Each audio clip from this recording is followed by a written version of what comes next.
Fatihə surəsi 5-ci ayə.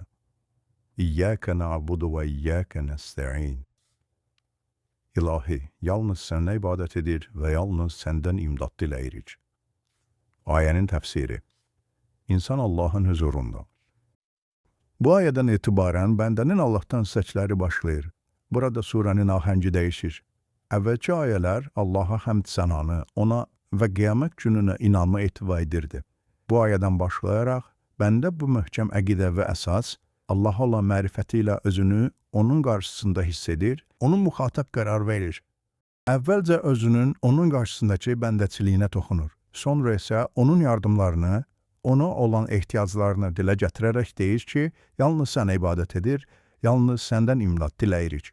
Başqa sözlə desək, əvvəlki ayələrin mənası insanın ruhuna hopub, vücudunun dərinlikləri Allahın nuruna boyandıqda, onun ümumi və xüsusi rəhmətinin mənasını və qiyamət gününün mütləq maliki olduğunu anladıqda etiqad baxımından kamil bir insana çevrilir.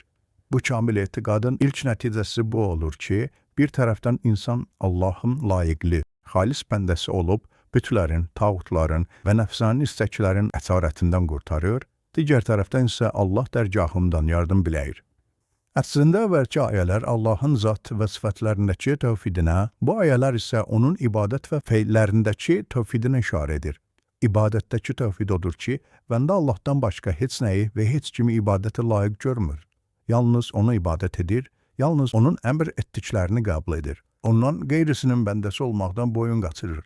Feillərdəki tövhid isə odur ki, bəndə yalnız Allahı dünyada yeganə təsir qüvvəsi olaraq qəbul edir. Bunun mənası o demək deyil ki, dünyadakı vasitələrdən imtina edək. Sadəcə olaraq bu vasitələrin mütləq təsir etmə qabiliyyətinə malik olduğunu düşünməliyik. Bilək ki, bu və digər vasitəyə təsir gücünü məhz Allah vermişdi.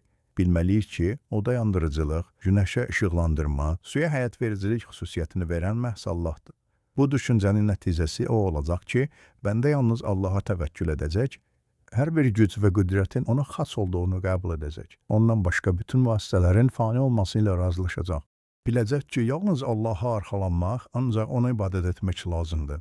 Bu düşüncəyə malik olan insan Allahdan başqa bütün varlıqlardan əlini üzüb, yalnız ona arxalanacaq. Hətta bu və digər vasitəyə əl atdıqda da biləcək ki, həmin vasitənin təsiri də Allah tərəfindəndir. Yəni, bütün səbəblərinin fövqündə Allah dayanır. Bu düşüncə insanın ruhunu o qədər yüksəklərə qaldırır ki, onu məhdud çərçivədən çıxarıb sonsuzluq və əbədiyyətə qovuşdurur.